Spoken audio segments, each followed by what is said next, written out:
safer. Let's speak with Okhuemoi, Special Advisor on Media and Publicity to Edo State Governor, on this latest development. Bugie, right. Yes. Thank you for joining me on the program. Okay, right, so let's start this way, because, I mean, we all remember that Governor Okhuemoi came into office promising to restore security. The question is, Edo safer today than it was when he assumed office? Edo is more than just being safer. I dare say Edo is one of the safest states, to live in Nigeria today.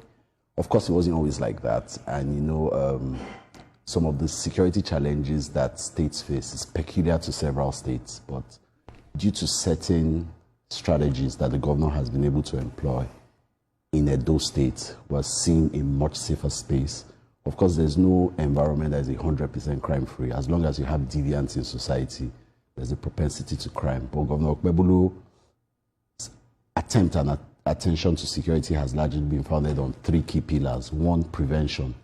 Make it difficult for the crime to happen. So even if somebody has intentions to commit crime, make it very difficult.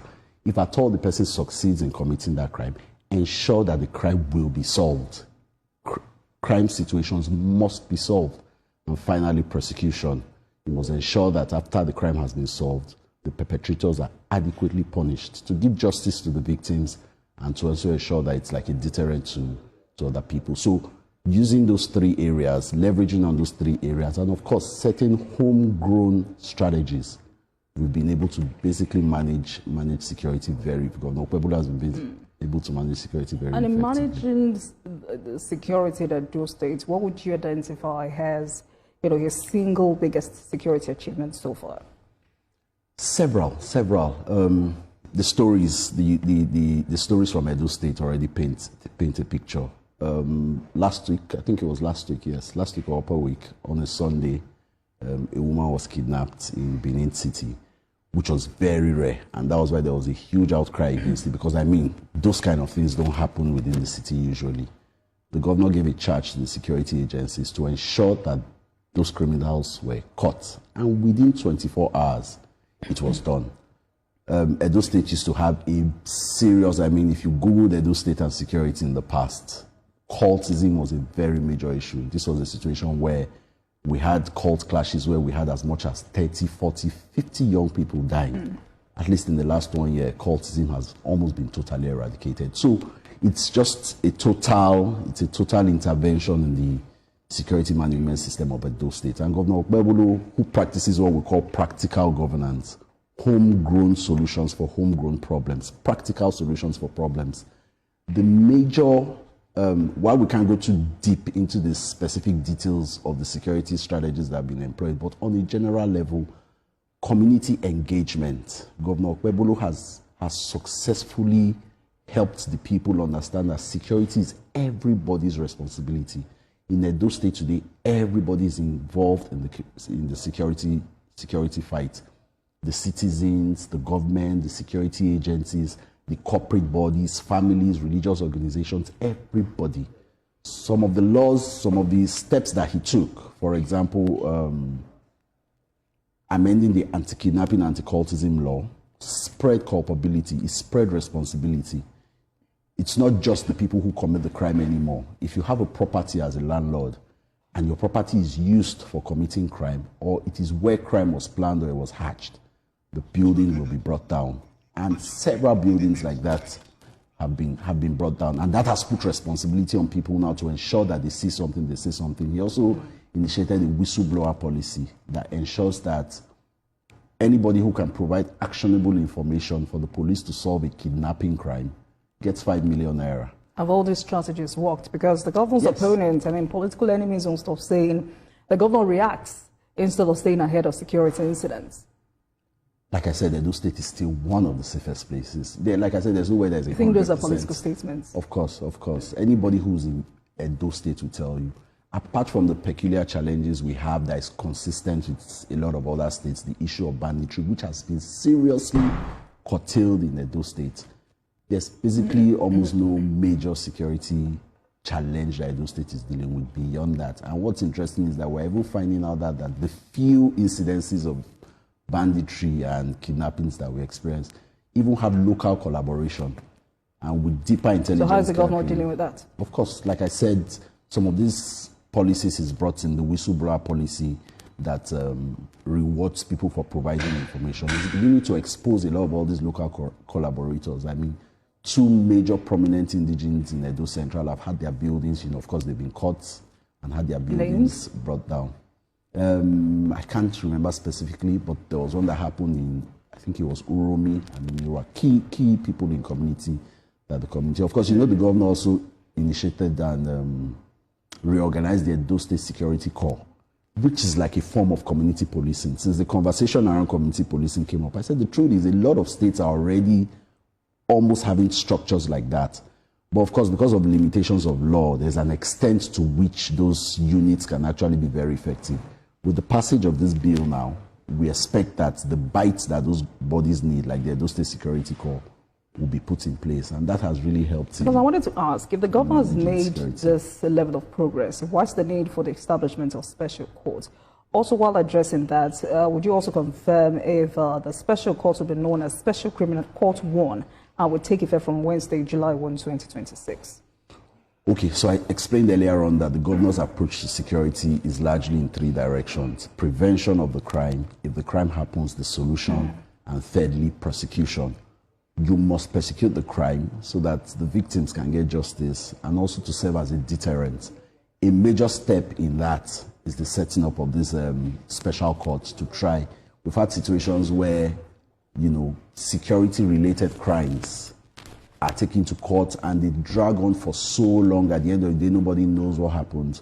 Governor Okhuemoi has ensuring that people can see that justice is delivered as quickly as possible. Hence, he's writing to the Chief Judge to set up this court, which the Chief Judge graciously has done. And this will ensure that cases that have to do with crime, violent crime particularly, are immediately dispensed with, judgment is given and is executed. And like the governor has publicly said, the revamped anti-kidnapping law provides for death penalty for any crime where lives were lost. And he has said it, that if that law is passed, if that judgment is given against you, he will personally ensure that he signs the warrant. And I'm sure you know this has generated some debate, arguments and counter-arguments. But let's take a break, and when we return, we'll delve into that. Please stay with us, everyone. Welcome back, and thank you for staying with us on Politics Tonight. The Chief Judge of Edo State has formally established Special Criminal Court 1 to expedite trials for offences related to cultism and kidnapping. And the question we're asking tonight is, would this make Edo safer? On the program tonight is Special Advisor on Media and Publicity to the Edo State Governor, Bugie, Okhuemoi. Thank you for staying with us. Thank you. So the government is ready to sign that warrant, but yes, the argument is that such decision means you're addressing the end of the criminal justice process rather than the beginnings. So shouldn't the priority be preventing criminals, rather kidnappers, instead of talking about executions? There are different layers to justice delivery and crime management. Like I said, it starts with prevention. There are people in society who are programmed negatively and will seek to commit crime. So you try as much as possible to ensure it doesn't happen. Yes, they don't, even if they have the idea, they shouldn't be able to do it. If they do it, the crime must be solved and the perpetrators must be apprehended. After they've been apprehended, you now have the third layer where you ensure that justice is served for the victims and to also serve as a deterrent. It's a very bold move because, yes, Nigerian governors have historically been very reluctant to sign death warrants, even after courts have imposed the death penalty. So what makes Governor Okhuemoi different? Desperate times deserve desperate measures. But is it concerned about the moral burden that has made many of his predecessors unwilling to do this? Society kind of contributed to, in some ways, contributed to what we're dealing with today. Like I said, the minute our moral values went on a decline, we almost lost it. The minute we began to celebrate ill-gotten wealth, the minute people who had questionable income began to get chieftaincy titles, the minute people who had income that people knew was not clean began to get front row seats at public events, children were watching, teenagers were watching, and the message was clear: money is everything. So as they grew, they imbibed the ideology, and at some point you say, we need to get back to where we got it wrong. Public executions were part of the justice management system in years past. today in Edo State, particularly because of that part of the law that provides for demolition of properties used in, parents are now more conscious of their children's conduct. You have situations where parents are appealing to children. Parents are actually reporting recalcitrant children because no parent wants to labor to build a property, and then because of the excesses of a recalcitrant child, the parent loses that property. So the whole concept, I mean, that's Governor Okhuemolo's strategy. You must get the community involved. A lot of times, citizens take the position of it's we against government. We are all government. They say democracy is a government of the people, by the people, for the people. So we are all part of it. That's what influenced the monthly environmental sanitation. We complain about bad roads, but when you look at some of the reasons why we have bad roads, it's because of flooding on the roads. Why is there flooding on the roads? Because sometimes the drainages are blocked. Dedicate a day for everybody to come out and ensure that the environment is clean. Of course, in addition to health-related issues and cleanliness. That's what gave rise to, a couple of months ago, he provided construction equipment for all the local governments, basic road maintenance and construction equipment for all the local governments. Let local governments begin to serve the purpose for which we all can't wait for the state government to. So it's all in line, get the people involved. So this new policy of setting up the special courts, ensuring that justice is speedily dispensed, and where there is a conviction of death, ensure that it is signed. I'm very sure that maybe when the first 1 or 2 executions take place, you will see drastic changes. Drastic. Parents will send out children who are misbehaving. Parents will report neighbors, will report relatives. And I mean, we're already seeing that effect and produce results. I get you, and I kind of understand where the state government is coming from. But for a country that has always, there's this challenge of implementation in this part of the world, and the kind of bottlenecks we deal with in this country, as the state government also considered, like established dedicated prosecutors and specialized investigators alongside these courts. All will be done. The justice system, the legal system will take care of all of the legal necessities. Right. What is required is the will. And if there's one thing anybody knows, Governor Okhuemolo does not talk empty. If he says he's going to do it, he's going to do it. And he's proven that several times. So people know, people take him serious, that if that actually happens and anybody is declared guilty and sentenced to death, he would sign it. As painful as it's going to be, but like I said, desperate times deserve desperate measures. And the truth is, when you hear some of the atrocities that these criminals commit, I mean, you think about it and you realize that it's only fair that sometimes they get the same treatment they mete out to. Before we move on to other matter, also security matter, but quickly, does the governor worry that, once he publicly commits to signing death warrants, failure to do so or failing to do so in particular cases could expose him to accusations of inconsistency? Well, that's not consistent with Governor Okhuemolo's character. He's a man who's very principled, who's very just, who's very upright. His ways are straight. If he does it for one person, he'll do it for the. I mean, if you know Governor Okhuemolo very well, he's not the person. The other day there was a ministers' conference, a Christian ministers' conference, and he was, a guest of honor there. And he spoke there, and he told the pastors, after giving them a little background on the security situation, he made a statement categorically to them saying, please, if I catch anybody for crime, pastors, don't call me. None of you should please plead with me. He's already sounding that note of warning. He looks very gentle, but very firm. Oh, he said it that day. He said, don't take my simplicity for granted. But you see him very humble, very meek, but very resolute. Governor Okhuemolo came into office. He ran for office with clear-cut objectives, with clear-cut goals of what he wanted to achieve. Develop Edo State, move Edo State from the ancient city status that it's always accorded to a developed, a society that is developed, eradicate crime, make Edo safe, and he's pursuing all of those objectives aggressively. Let's talk about state police, because at the moment the constitutional amendment of state police is now at the 36, on the stage of where all 36 houses of assembly are expected to consider and vote on before it returns to Mr. President. So as his executive at the moment, formally engaged these lawmakers to ensure that Edo is among the first states to complete this process. The conversation has it happened? I think everybody agrees that at this point, the Nigerian police is not capable, not in terms of capacity, but in terms of numbers, in terms of reach, in terms of spread. Capacity. Yes, they can't handle this alone. There has to be an increase. And it's a responsibility the federal government may not be able to bear. if you want to check the number of police personnel that is required to maintain security, law and order in the country, the federal government may not be able to bear the burden of that number. So states just have to come in. Apart from that, when you look at the local dynamics around managing crime, it must be grassroots based. The people know who the criminals are. They know where they stay. You know, you have a situation where you have a DPO who was posted from probably the north to serve in a community that he doesn't know, he doesn't understand. So I think we all agree that the state police is a necessity.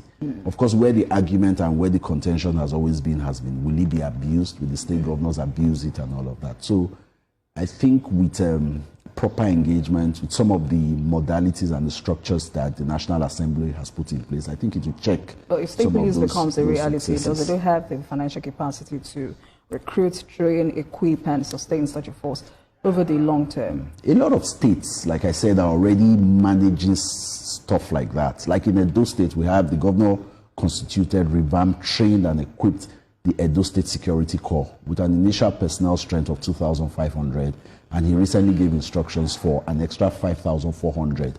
That already gives us about almost 10,000, a 10,000 man force. With the passage of this new law, it's easier to, probably metamorphose that outfit into the state police, and then you provide equipment, you provide weapons and other stuff for them. So it's already been managed, it's already been handled, and security is not something that, when it comes to budgeting and when it comes to financial expenditure, I think security is priority for any state governor, especially Governor Monday Okhuemoi. But also, quickly before I let you go, worrisome for many of us is that before this current administration, so many politicians, so many stakeholders campaign vigorously for state police, arguing that it was the best solution to our security crisis. But today, after, with all of this going on, we're looking forward to the 36 houses of assembly to consider it so that it can get back to Mr. President. You have some politicians, some stakeholders saying otherwise today. What does it say about the kind of politics we play in Nigeria? Yeah, it's related. It almost has the same origins and background as when those who are in opposition feel that they don't have access to power or to some authority, and the people who argue against it, or the people who seem to have contentions, are those who feel that it might be used against their interests most times. And it's a natural place to be when you are in opposition. The fear of, I saw a story recently where I think one of the presidential candidates of one of the parties was saying they should keep it on hold till after the election. And I'm like, we're dealing with dire security situations presently. Look at what's going on with banditry. But of course, because of that fear and that concern that, something might be used, you prefer that it is delayed. So it's just how it is, but what must be done must be done. Any resolute leader who has a plan. All right, then we're looking forward to the modalities that will be put in place for this special court to thrive. And I think optimism is the best game here. Thank you so much for speaking with me on the program tonight. My pleasure. Special Advisor on Media and Publicity to the Edo State Governor, Okhuemoi. Thank you so much for your time. Thank you, Jumoke. Thank you. Thank you for watching, everyone. Marks the end of today's episode of Politics Tonight. But before we go, let's tell you that views and reactions of our users' persons are theirs and have no connection with CVC News. Meanwhile, you can watch the repeat broadcast of this episode at 12:30 a.m. Get in touch with us on our social media handles, Facebook, Instagram, and X at CVC News NG, and at Olajumo Kedo. We're using the hashtag Politics Tonight. We're also on YouTube at youtube.com/CVC News NG. I'm Olajumo Kedo. Good night, everyone, and please have a great weekend.